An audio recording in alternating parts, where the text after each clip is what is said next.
What's up, guys? So Brightburn is directed by David Yarovesky and is written by Brian Gunn and Mark Gunn, the brothers of James Gunn, who is the producer of the film. So I guess you could say this is like a Gunn family movie. And Brightburn is pretty much the story of the anti-Superman. We have a young boy who, as a baby, very much like Superman, shoots down to Earth from outer space. We don't know where he's from. The two sort of couple that live on a farm, very much like the Kents, find this baby and raise him, and now he is, I believe, 14 years old when the movie picks up. And you know, the parents, the mother's played by Elizabeth Banks, and one thing happens, and now the boy suddenly has these dark urges, and he totally becomes this evil presence.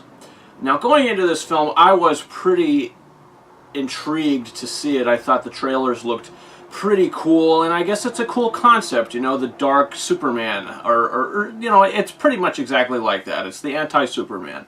So, you know, I was very excited to see what they were going to do with it, and honestly, I left the theater very disappointed. I think Brightburn is actually not a good movie at all. Does it have redeeming qualities? I suppose it does, but there's little to none redeeming qualities. I think the best things about this movie are all the adult characters, especially Elizabeth Banks. She plays this really dedicated mother. She's wanted to be a mother. She's prayed to be a mother. And when she gets this baby, she finally does everything in her power to protect him.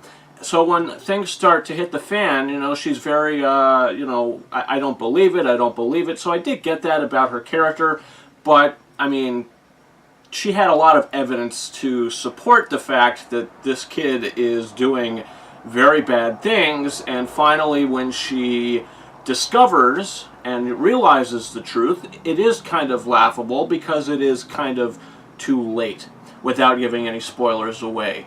I think that the cinematography is good, the movie looks good, and I think all the practical effects were pretty good as well.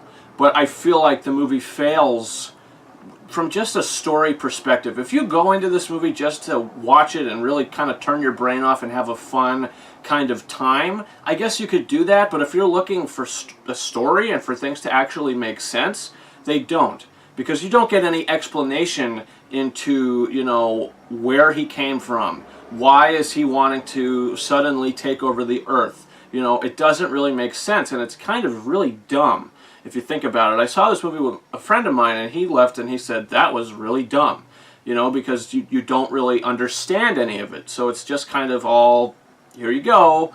And I feel like the movie is really too graphic. I don't think this movie really needed to be rated to be rated R. I think it should have been rated PG-13 because there's really not a lot of language in the film. So you could have cut down on that completely, and you could have really not made the movie as graphic as it was.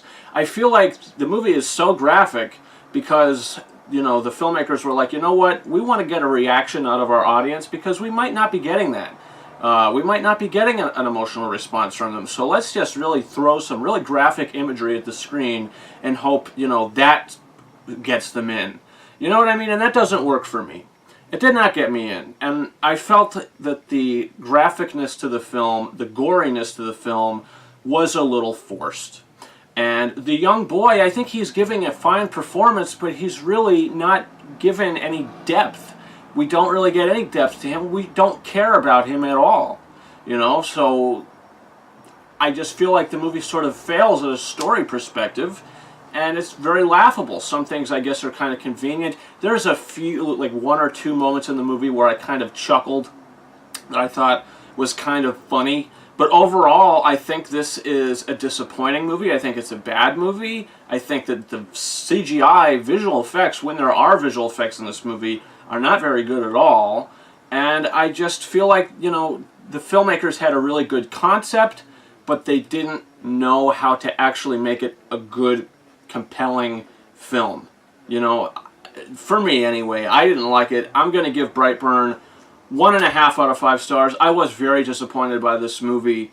Guys, comment your thoughts in the comments. Do you plan on seeing Brightburn? Did you see it already? What are your thoughts about it? Also, you can subscribe to this channel for reviews for, we have Booksmart and John Wick Chapter 3, Parabellum, that's up on this channel now. Also, guys, you can follow me on Patreon if you want to help this channel grow. You can follow me on Facebook and Twitter. The links to those are in the description of this video. And you could also follow me on Instagram at KingOfRises131.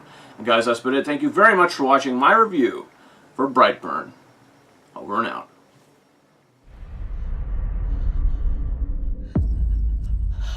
I want to do good, Mom.